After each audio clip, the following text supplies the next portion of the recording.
সোমবার থেকে সারা দেশে এক সপ্তাহের কঠোর লকডাউন, জরুরি পরিষেবা ছাড়া বন্ধ থাকবে সব। আজ প্রজ্ঞাপন, রাজধানী ছাড়ার হিড়িক। করোনায় দেশে দ্বিতীয় সর্বোচ্চ প্রাণহানি, 10 দিনের মধ্যে আসছে মডার্নার 25 লাখ টিকা। বিশ্বকে টেকসই উন্নয়নের তাগিদ প্রধানমন্ত্রীর। বাংলাদেশের অনুরোধে কর্মীদের ক্ষেত্রে সৌদি নীতিতে পরিবর্তন, কোয়ারেন্টাইন খরচ বহন করবেন কফিল। টিকা নেওয়া থাকলে শিথিল বিধিনিষেধ। কর্মসংস্থান বাড়াতে অপ্রদর্শিত অর্থ আবাসন ও উৎপাদনশীল খাতে বিনিয়োগের পরামর্শ। করোনাকালের অর্থনীতিতে প্রাণ সঞ্চারের আশা। অনিশ্চয়তার মধ্যে এইচএসসি শিক্ষার্থীদের পরীক্ষার ফর্ম পূরণের নির্দেশনা।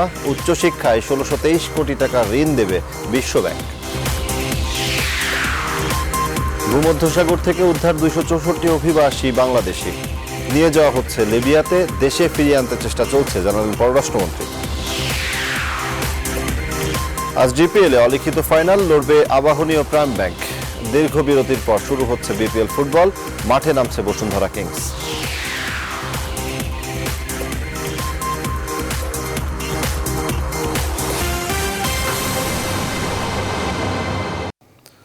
স্বাগত নিউজ 24 সংবাদে, আপনাদের সঙ্গে আছি আমি সজল দাস। করোনা সংক্রমণ রোধে আগামী সোমবার থেকে সারা দেশে কঠোর লকডাউনের ঘোষণা দিয়েছে সরকার। জনপ্রশাসন মন্ত্রী ফরহাদ হোসেন জানিয়েছেন, প্রাথমিকভাবে 7 দিন থাকবে এই লকডাউন। করোনা পরিস্থিতি আবারও খারাপ হওয়ায় সরকার এই সিদ্ধান্ত নিয়েছে। জরুরি পরিষেবা ছাড়া এ সময় সরকারি বেসরকারি সব অফিস বন্ধ থাকবে। জরুরি পণ্যবাহী ছাড়া সব ধরনের গাড়ি চলাচলও বন্ধ থাকবে। লকডাউন কার্যকরে পুলিশ ও বিজিবির সাথে মাঠে থাকতে পারে সেনাবাহিনী।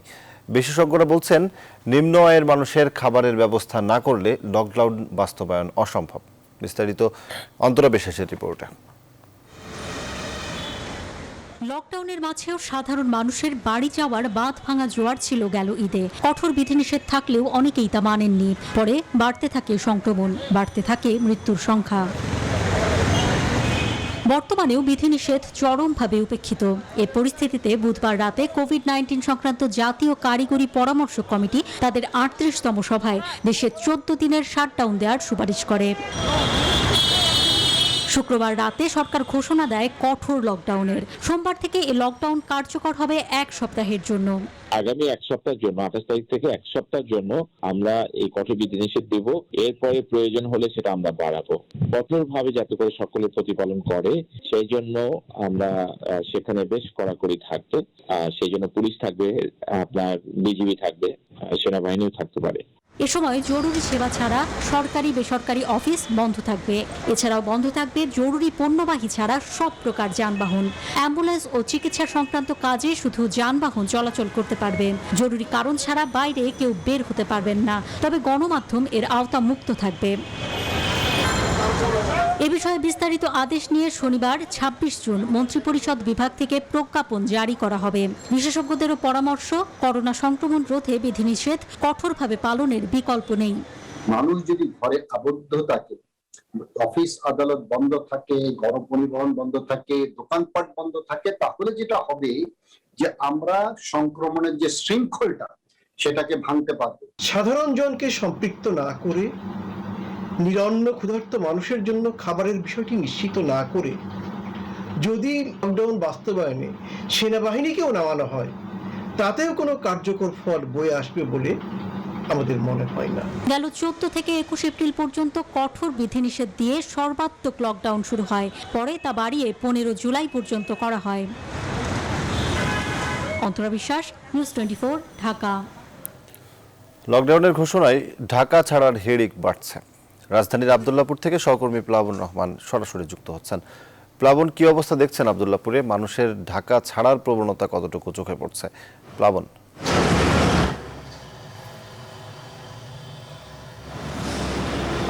সজল, এখন আপনি জানেন যে রাত 1টার বেশি বাজে। তো এত রাতে আসলে মানুষের ঢাকা ছাড়া হিড়িক আমরা কমই দেখছি। তো বিক্ষিপ্ত হবে কিছু কিছু মানুষ বিভিন্নভাবে যাওয়ার চেষ্টা করছেন। আপনি জানেন যে ঢাকা থেকে ঢাকার আশপাশের জেলাগুলো বিচ্ছিন্ন করা হয়েছে, দূরপাল্লার বাসগুলো বন্ধ রয়েছে। সে কারণে যারা যেতে চাচ্ছেন তারা কিন্তু তাদেরকে দুর্ভোগের মধ্য দিয়ে যেতে হচ্ছে।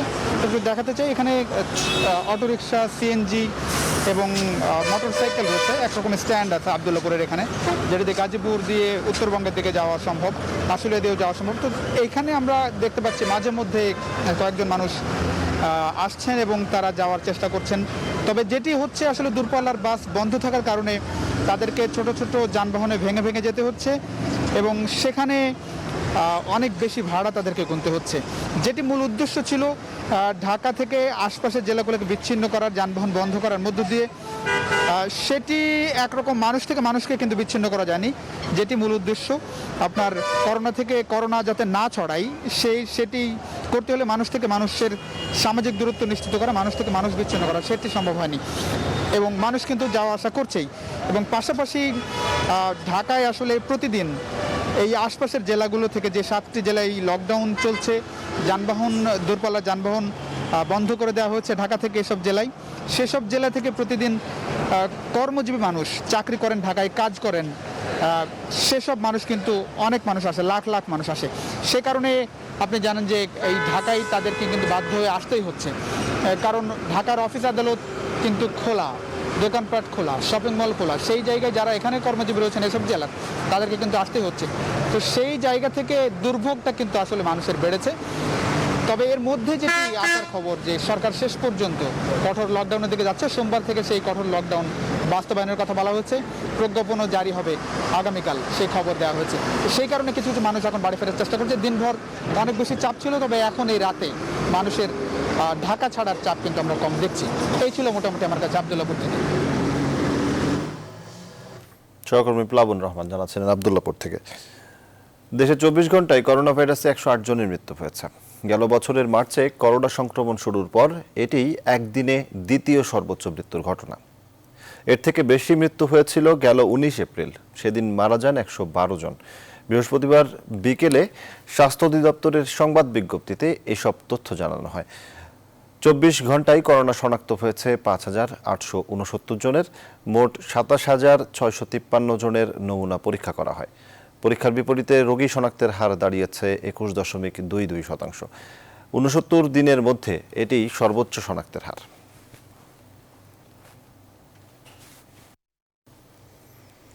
বাস, ট্রেন, লঞ্চ বন্ধ করে রাজধানী ঢাকাকে বিচ্ছিন্ন রাখার চেষ্টা খুব একটা কাজে আসেনি, বরং লকডাউনের 4র্থ দিনে শাটডাউনের খবর শুনে শুক্রবারও সরকারি নির্দেশনা উপেক্ষা করে রাজধানী ছেড়েছেন অনেকেই।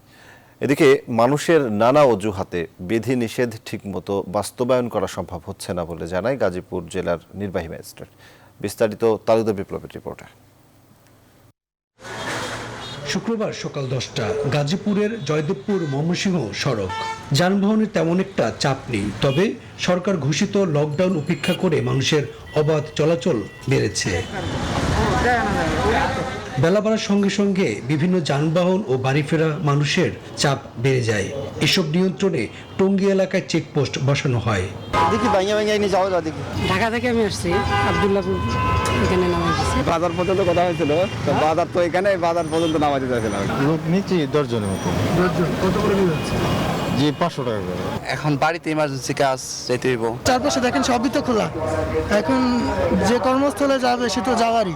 আমি তো বেরিয়েছি, সবাই বেরিয়েছে, বিদে বেরিয়েছে, যদি শাটডাউন দেয় আমি বের হবো না। এ সময় শাটডাউনের আশঙ্কায় ঢাকা ছাড়ছেন বলে জানায় কেউ কেউ।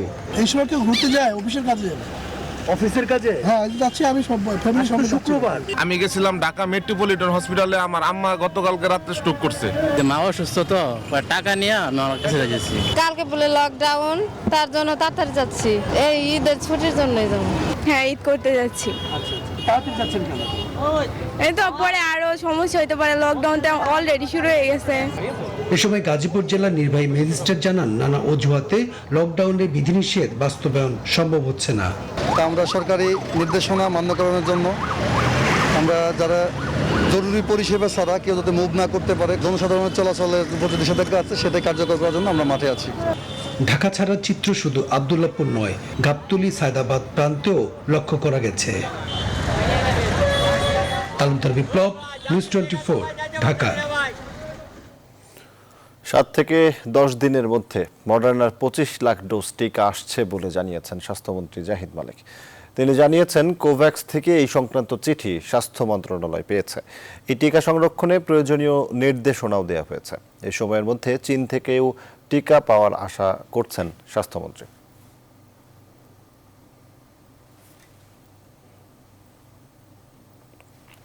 ভ্যাকসিন আগামী 7-10 দিনের মধ্যে, এটা আমরা এই খবরটা পেয়েছি এবং আমরা তার জন্য যা যা ব্যবস্থা করে সেই ব্যবস্থা গ্রহণ করার জন্য বলে দিয়েছি এবং তাদের অনুমোদন তারা আমাদের কাছে চেয়েছিল, অনুমোদন আমি দিয়ে দিতে বলেছি।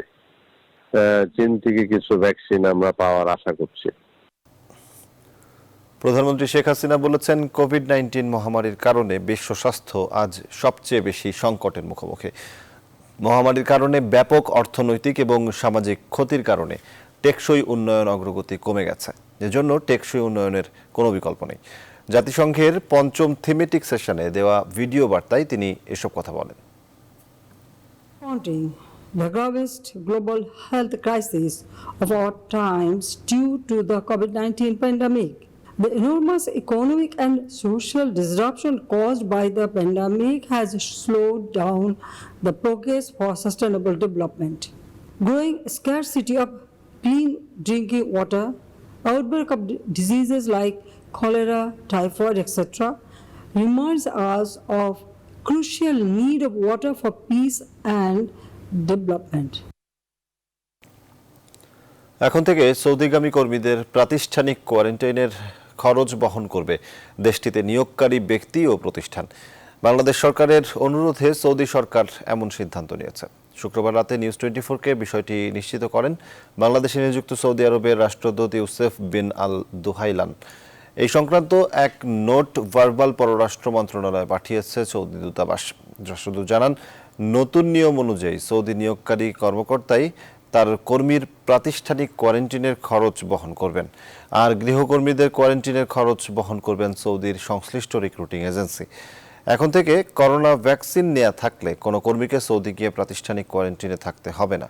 তবে সৌদি যাত্রার 72 ঘন্টার আগে করা করোনা টেস্টের নেগেটিভ ফলাফল সাথে নিয়ে ফ্লাইটে উঠতে হবে। সম্প্রতি বাংলাদেশ সরকার সৌদিগামীদের কোয়ারেন্টিন খরচ বাবদ মাথাপিছু 25,000 করে টাকা দেওয়ার কর্মসূচি শুরু করে। If the worker has the vaccination which is accredited in Saudi Arabia, it's the four kinds, AstraZeneca and Pfizer, Moderna and Johnson & Johnson. If he has the shots from he completed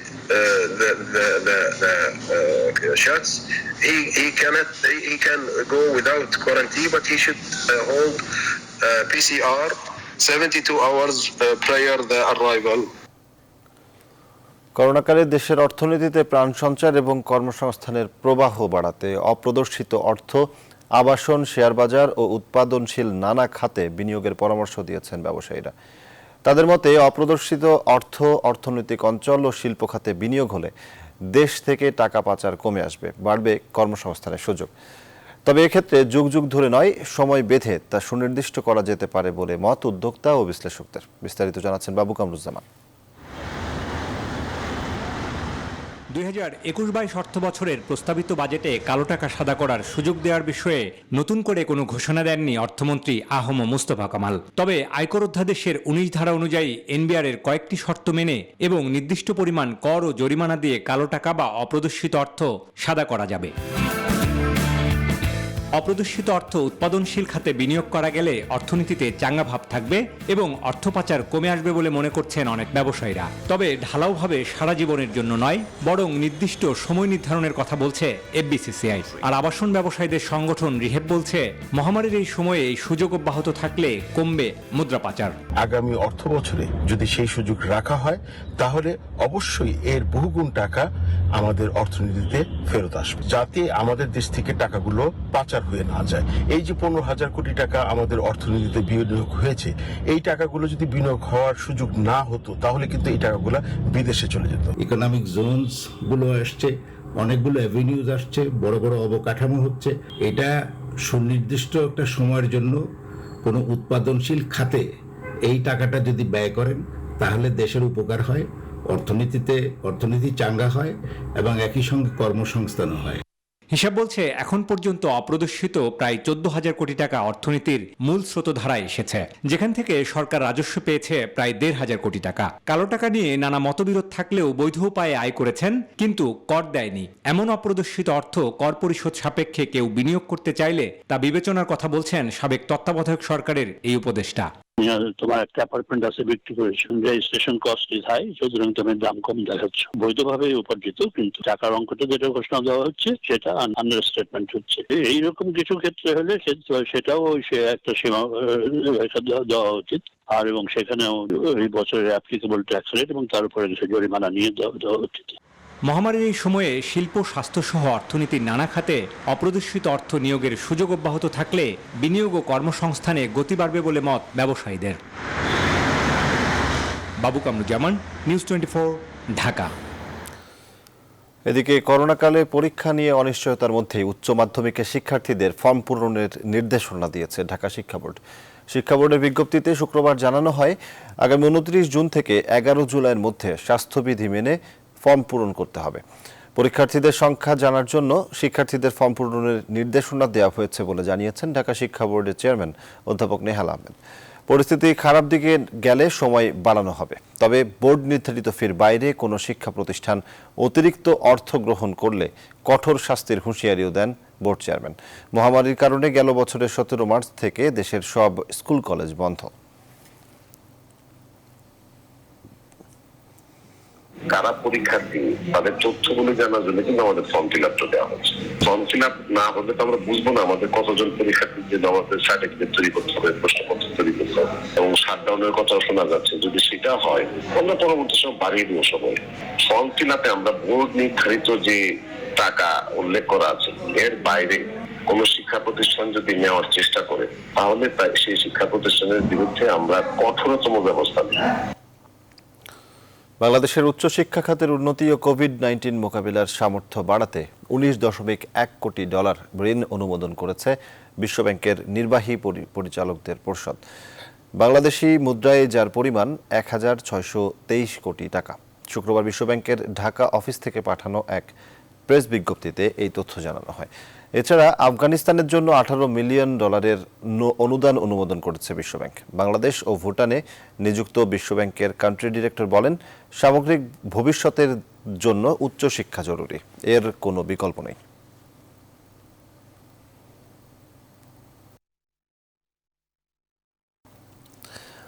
dope টেস্টে কেউ positive হলে সরকারি চাকরি পাবেন না। স্বরাষ্ট্রমন্ত্রী আসাদুজ্জামান খান কামাল শুক্রবার সকালে ঢাকা রিপোর্টার্স ইউনিটির সাগররুনি মিলনায়তনে এক আলোচনা সভায় অনলাইনে যুক্ত হয়ে একথা বলেন। মাদকদ্রব্যের অপব্যবহার ও অবৈধ পাচার বিরোধী আন্তর্জাতিক দিবস উপলক্ষে এই আলোচনার আয়োজন করা হয়। মন্ত্রী বলেন, প্রধানমন্ত্রীর অনুমোদন দিয়েছেন, সরকারি চাকরি পেতে হলে সবাইকে ডোপ টেস্টের আওতায় আসতে হবে।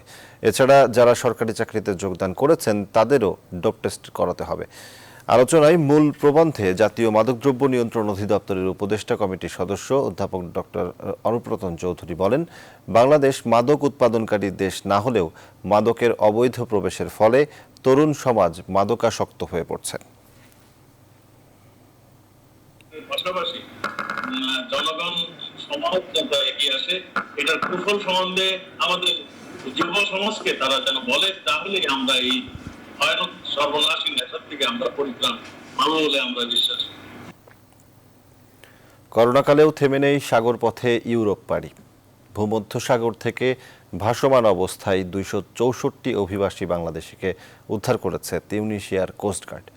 উদ্ধার হওয়া বাংলাদেশিদের দেশে ফিরিয়ে আনতে সরকার চেষ্টা শুরু করেছে বলে নিউজ 24-কে জানিয়েছেন পররাষ্ট্রমন্ত্রী ডক্টর একে আব্দুল মোমেন। মাসুদ রানার ডেস্ক রিপোর্ট।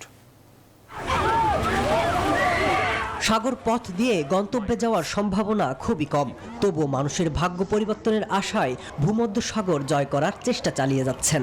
লিবিয়া থেকে ভূমধ্যসাগর হয়ে অবৈধ পথে ইউরোপ যাওয়ার সময় বৃহস্পতিবার 267 জন ইউরোপগামী অভিবাসীকে উদ্ধার করেছে তিউনিসিয়া কোস্টগার্ড, যাদের মধ্যে 264 জনই বাংলাদেশি। বাংলাদেশি ছাড়াও বাকি 3 জন মিশরের নাগরিক বলে তথ্য পাওয়া গেছে। অবৈধভাবে ভ্রমণের সময় নৌকা ক্ষতিগ্রস্ত হলে সাগরে ভাসছিলেন তারা। পরে উদ্ধার করা হয় তাদের। উদ্ধারকৃতদের তিউনিসিয়ার জেব্রা দ্বীপের একটি হোটেলে কোয়ারেন্টাইনে রাখা হয়েছে। যাদের দেশে ফিরিয়ে আনতে এরই মাঝে তৎপরতা শুরু করেছে বাংলাদেশের পররাষ্ট্র মন্ত্রণালয়। কালকে 267 জন, এর মধ্যে 264 নেই বাংলাদেশ। আর এর কয়েকদিন আগে এই গত সপ্তাহে পাওয়া গেছে কত জানি 100 কত, এর মধ্যে বোধহয় 66 বাংলাদেশে, অর্ধেকের বেশি। ওনারা যেখানে আছেন সেইখান থেকে তারা এখন আরেকটা শহরে নিয়ে যাচ্ছে, স্পিরিট ফার্ম ফ্রম ট্রিপলি। বায়োমে কন্ট্যাক্ট করা হয়েছে, দে উইল, এবং আমাদের অফিসার 2 জন যাচ্ছে, ওদের ইন্টারভিউ নেবে এবং ওদের সাথে আলাপ করবে। তারপরে আমরা দেখবো এদের কেমনে দেশে পাঠানো যায়। আগে যেভাবে আমরা সবাইকে নিয়ে আসি।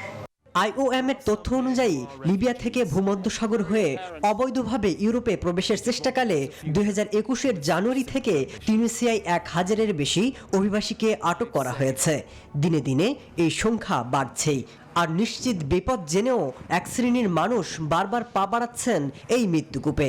এবছর 21 জুন পর্যন্ত অবৈধভাবে ইউরোপ যাত্রার সময় অন্তত 810 জন অভিবাসী প্রাণ হারিয়েছে।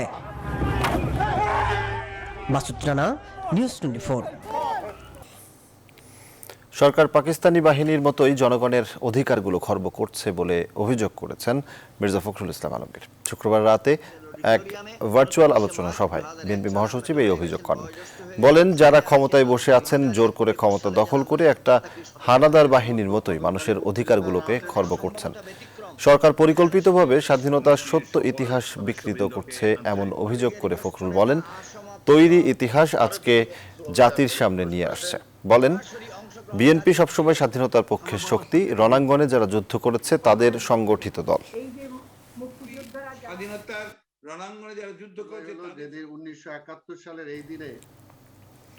সরকার এতদিন করোনা সংক্রমণ নিয়ে সঠিক পরিসংখ্যান প্রকাশ না করায় বহির্বিশ্ব থেকে টিকা আসছে না বলে মন্তব্য করেছেন নাগরিক ঐক্যের আহ্বায়ক মাহমুদুর রহমান মান্না। জাতীয় প্রেস ক্লাবে সোনার বাংলা পার্টি আয়োজিত এক স্মরণ সভায় তিনি একথা বলেন। মন্ত্রীদের কড়া সমালোচনা করে মান্না বলেন, পুরো করোনাকালেই তারা জনগণের সাথে প্রতারণা করেছেন। সাধারণ খেটে খাওয়া মানুষের পাশে না দাঁড়িয়ে নতুন দরিদ্রের সৃষ্টি করেছে আর 5000 নতুন কোটিপতির জন্ম দিয়েছে। আমরা 3 লক্ষ চুক্তি করবার পরেই তাদের কাছে বলছি যে না, বাইরেরটা লাগবে না। চীন বললো আমরা একটু পরীক্ষা করবো, এখানে করতে দিল না। রাশিয়ার সাথে কথা আবার দিল না। কোন ধান্দায় ছিল তারা বলেন তো? টিকা নাই কেন? এখনো কত বড় 420 এরা টিভিতে বলে, অন্য জায়গাতে বলছে যে জুলাই মাস থেকে আমরা টিকা কার্যক্রম শুরু করবো। তোর কাছে আছে টিকা? দিয়েছে কেউ? আনতে পেরেছে? কয়দিন বসেছিল ওইখানে আমাদের ফরেন মিনিস্টার, দেখেছেন না? আমেরিকান ফরেন মিনিস্টার তার সাথে দেখাই করেনি। জাল রেভিনিউ স্ট্যাম্প ও কোর্ট ফি প্রস্তুতকারী সিন্ডিকেটের মূল হোতা সহ 4 জনকে গ্রেফতার করেছে ঢাকা মেট্রোপলিটন পুলিশের গোয়েন্দা, সাইবার ও ক্রাইম বিভাগ। তাদের ঢাকা ও নারায়ণগঞ্জ জেলার বিভিন্ন এলাকা থেকে গ্রেফতার করা হয়। রিমান্ডে এনে তাদের কাছ থেকে গুরুত্বপূর্ণ তথ্য সংগ্রহের চেষ্টা করছে পুলিশ। বিস্তারিত মাসুদ আলাবনের রিপোর্টে।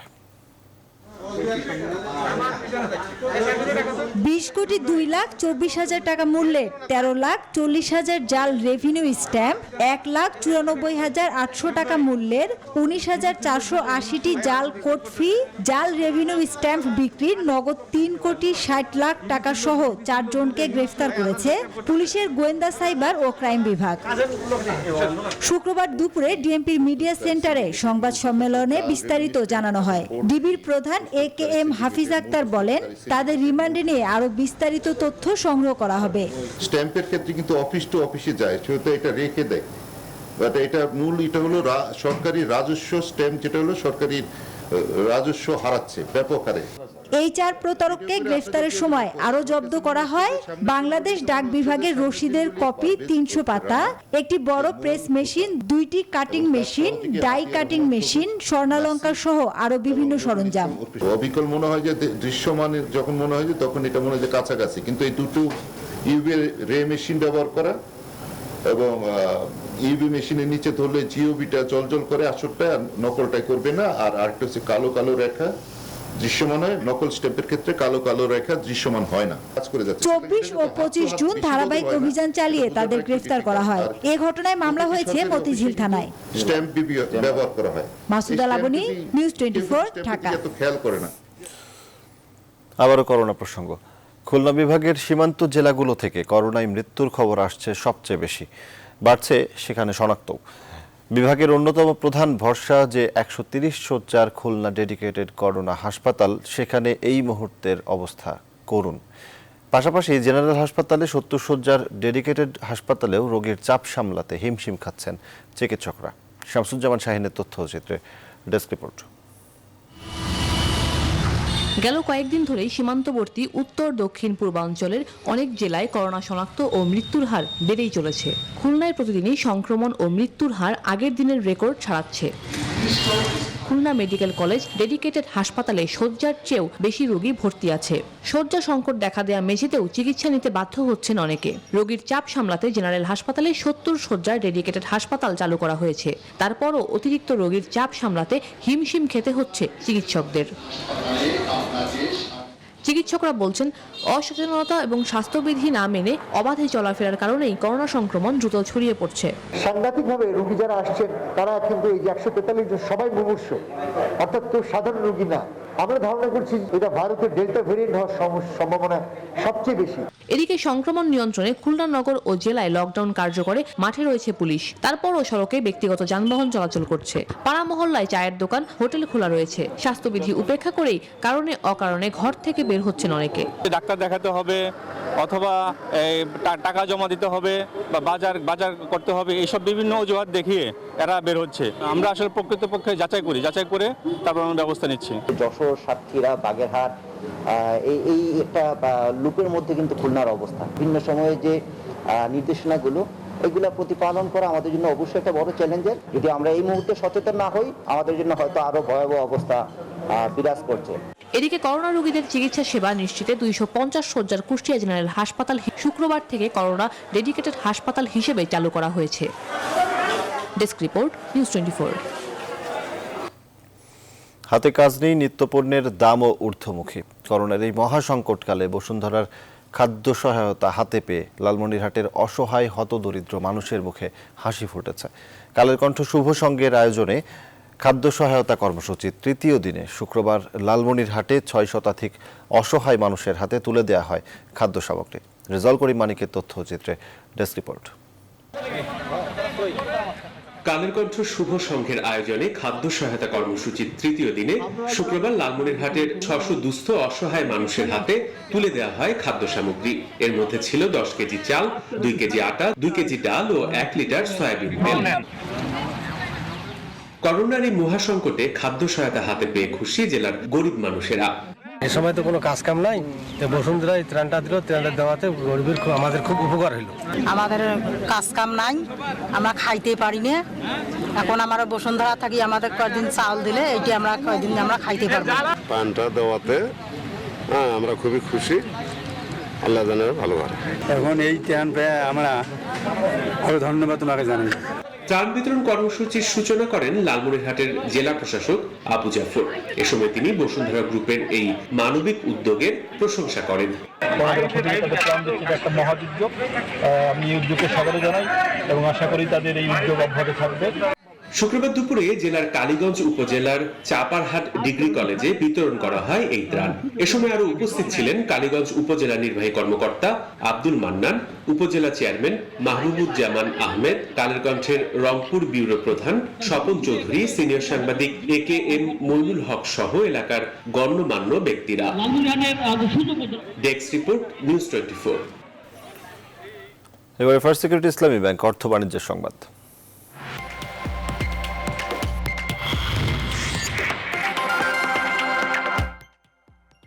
সরবরাহ সংকটে রাজধানীর বাজারগুলোতে বেড়েই চলেছে মাছের দাম। পাশাপাশি বৃষ্টি আর লকডাউনের অজুহাতে সপ্তাহের ব্যবধানে কেজি প্রতি 10 থেকে 20 টাকা পর্যন্ত বেড়েছে বিভিন্ন প্রকার সবজির দামও। তবে নতুন করে বাড়েনি সয়াবিন তেল কিংবা মশলার দাম।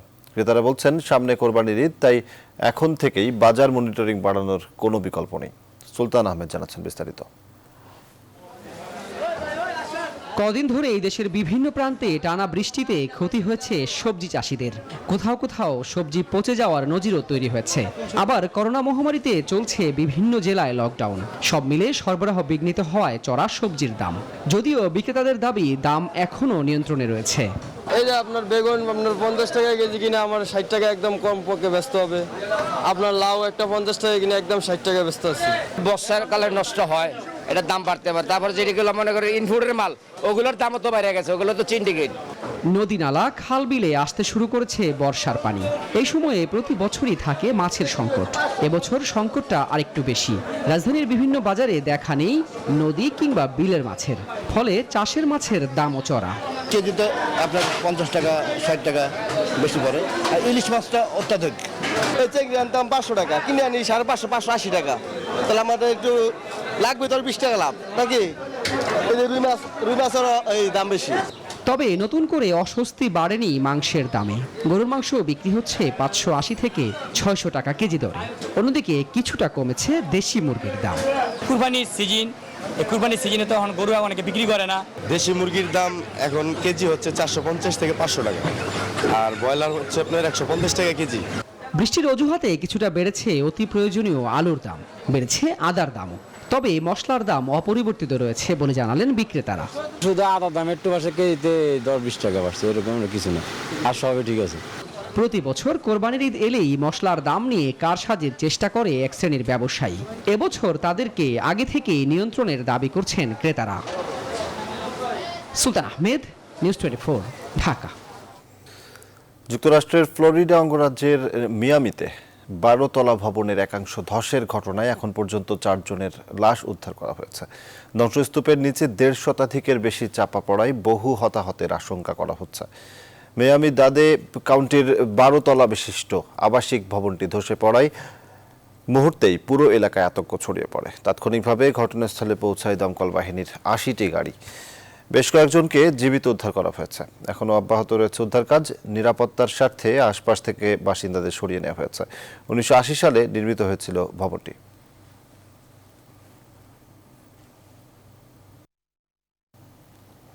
এবারে প্রবাসের খবর।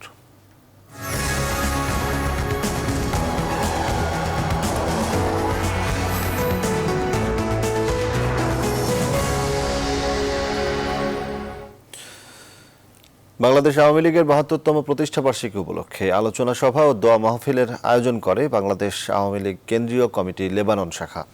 সংগঠনটির সাধারণ সম্পাদক মশিউর রহমান টিটু ও যুগ্ম সাধারণ সম্পাদক SM জসিমের যৌথ সঞ্চালনায় আলোচনা সভা ও দোয়া মাহফিলে সভাপতিত্ব করেন সংগঠনটির সভাপতি আবুল বাশার প্রধান। এ সময় বক্তারা জাতির পিতা বঙ্গবন্ধু শেখ মুজিবুর রহমান, জাতীয় চার নেতা ও মহান মুক্তিযুদ্ধে শহীদ সকলের প্রতি শ্রদ্ধা নিবেদন করেন।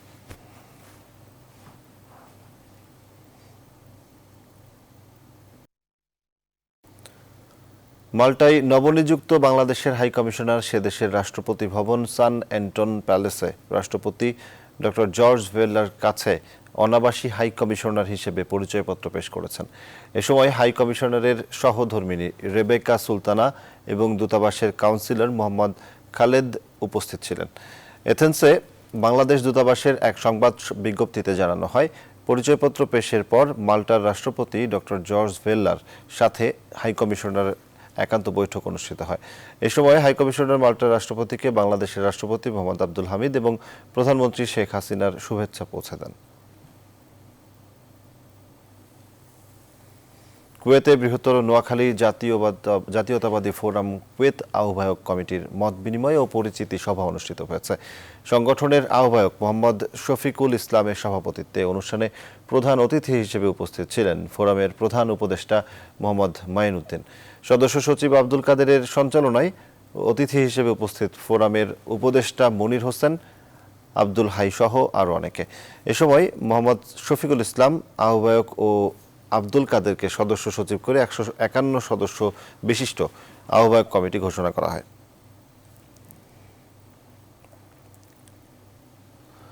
কাপ CSN এর নতুন অফিস উদ্বোধন করা হয়েছে ইতালির পাদোভায়।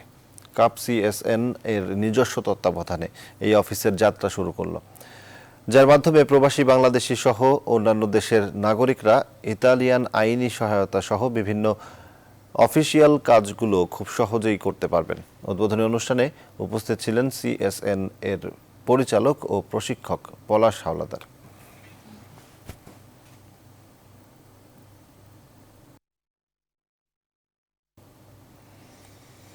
খেলার খবর। ঢাকা প্রিমিয়ার ডিভিশন ক্রিকেট লিগের অলিখিত ফাইনালে আজ মুখোমুখি হবে আবাহনী লিমিটেড ও প্রাইম ব্যাংক ক্রিকেট ক্লাব। দুই দলের পয়েন্ট সমান হওয়ায় আসরের শিরোপা নির্ধারিত হতে যাচ্ছে শেষ দিনে। নানা সমীকরণ নিয়ে ম্যাচের আগেই উত্তেজনা বিরাজ করছে মাঠের বাইরেও। মিরপুরের শেরেবাংলায় আবাহনী প্রাইম ব্যাংক ম্যাচ শুরু হবে দুপুর 2টায়। বিস্তারিত পার্থ বণিকের রিপোর্টে। 12 দলের Dhaka premier division cricket league 26 দিন লড়াইয়ের পরও যার হয়নি শিরোপা ফয়সালা। পয়েন্ট টেবিলে আবাহনী ও প্রাইম ব্যাংক দুই দলের পয়েন্ট সমান হওয়ায় শনিবার এই দুই দলের ম্যাচ হয়ে দাঁড়িয়েছে আসরের অলিখিত ফাইনাল। গোটা লিগ জুড়ে আবাহনীর পারফরমেন্স ছিল বেশ দাপুটে। ব্যাট হাতে ধারাবাহিক ছিলেন নাইম শেখ, মুনিম শাহরিয়ার আর শান্ত প্রয়োজনের সময় ধরেছেন দলের হাল। তবে আবাহনীর জয়ের পথকে মসৃণ করেছেন দলটির পেস ডিপার্টমেন্ট, যেখানে আছেন সাইফুদ্দিন, মেহেদি রানা ও তানজিম হাসান সাকিব। ইনজুরিতে পড়ায় মুশফিককে পাওয়া না গেলেও চ্যাম্পিয়ন হবার ব্যাপারে বেশ আত্মবিশ্বাসী আকাশী নীল কোচ খালেদ মাহমুদ সুজন। আমরা প্রস্তুত কালকে প্রাইম ব্যাংকের সাথে মোকাবেলা করতে। এর আগের লিগের ফরম্যাটে যখন আমরা প্রথম খেললাম ওদের সাথে, আমরা সে ম্যাচটা জয়েছিলাম। আশা করি যে এই ম্যাচটা আমরা ভালো করব এবং ম্যাচ কালকে জিতেই শিরোপা জিততে চাই। এদিকে আবাহনীর সাথে শিরোপার দাবিদার প্রাইম ব্যাংক। রনি তালুকদার আর মোহাম্মদ মিঠুন এ পর্যন্ত দলের সেরা ব্যাটসম্যান। বল হাতে সেরা শরীফুল, মুস্তাফিজ ও রুবেল। তবে আবাহনীর মতো প্রাইম ব্যাংকও পাচ্ছে না দলের বড় তারকাকে। ইনজুরিতে অ্যাবসেন্ট তামিম ইকবাল। তারপরেও একটুও বিচলিত নন প্রাইম অধিনায়ক এনামুল হক বিজয়। আবাহনী অনেক শক্তি প্রতিপক্ষ। আশা করি আমাদের ম্যাচটা খুব জমকালো হবে এবং আকর্ষণীয় হবে। আমাদের টিমের সবাই খুবই প্রস্তুত ভালো রেজাল্ট আনার জন্য। লিগের শুরু থেকে প্রকৃতি যেমন বেখেয়ালি, তাই শনিবার বৃষ্টি ব্যাঘাত ঘটালে ম্যাচ গিয়ে গড়াবে রবিবার রিজার্ভ ডেতে। পার্থ বণিক, নিউজ 24, ঢাকা। দীর্ঘ 44 দিনের বিরতির পর আজ থেকে আবারও মাঠে ফিরছে Bangladesh premier league football. Bangabandhu জাতীয় স্টেডিয়ামে বিকেল 5টায় রহমতগঞ্জের বিপক্ষে লড়বে টেবিল টপার বসুন্ধরা কিংস। 15 ম্যাচে 43 পয়েন্ট পাওয়া বসুন্ধরা কিংসের লক্ষ্য জয়ের ধারাবাহিকতা বজায় রাখা। অপরদিকে আন্ডারডগ হিসেবে এই ম্যাচে কিংসের রুখে দেওয়ার লক্ষ্যই মাঠে নামবে রহমতগঞ্জ মুসলিম ফ্রেন্ডস সোসাইটি। মাহফুজুল ইসলামের রিপোর্ট। কোভিড বাস্তবতায় টালমাটাল ফুটবল সূচি, তার উপর এই বঙ্গবন্ধু স্টেডিয়ামে দিন কয়েক পরেই শুরু হবে সংস্কার কাজ। মূল মাঠের কাজ শুরুর আগে তাই লিগ শেষ করার চ্যালেঞ্জ বাফুফের সামনে। বিশ্বকাপ বাছাই সহ নানান ব্যস্ততায় 44 দিনের বিরতির পর আবারও শুরু হচ্ছে ক্লাব ফুটবলের দামামা। বসুন্ধরা কিংসের প্রতিপক্ষ রহমতগঞ্জ, যাদের বিপক্ষে অতীত ও সাম্প্রতিক সকল পরিসংখ্যান টেবিল টপারদের পক্ষে। টেবিলে অপ্রতিরোধ্য অস্কার ব্রুজনের বসুন্ধরা কিংস চাইবে ধরে রাখতে জয়ের ধারা। নামের পাশে কিংসের 15 ম্যাচে 43 পয়েন্ট। দলের সব ফুটবলার আছেন বেশ ভালো অবস্থানে। আন্তর্জাতিক ব্যস্ততার পর তপু, জিকো, সুফিল, তারেক কাজিরা বেশ ফুরফুরে মেজাজে। চলতি লিগে হারের দেখা নেই কিংসদের।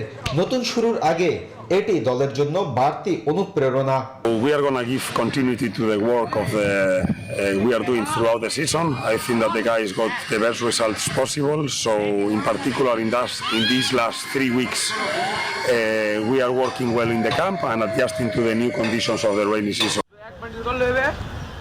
এদিকে শক্তিশালী প্রতিপক্ষের বিপক্ষে মাঠে নামার আগে বড় কোনো প্রত্যাশা রাখতে চান না রহমতগঞ্জ কোচ গোলাম জিলানি। দলে নেই কোনো ইনজুরি সমস্যা, ফিট আছেন দলের 4 বিদেশি সহ সকল ফুটবলার।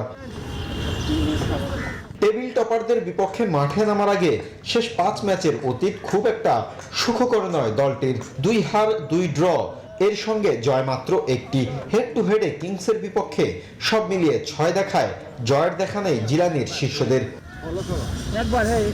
মাহফুজুল ইসলাম, নিউজ 24, ঢাকা। সংবাদ শেষ করব, তার আগে শিরোনামগুলো জানাবো আরেকবার।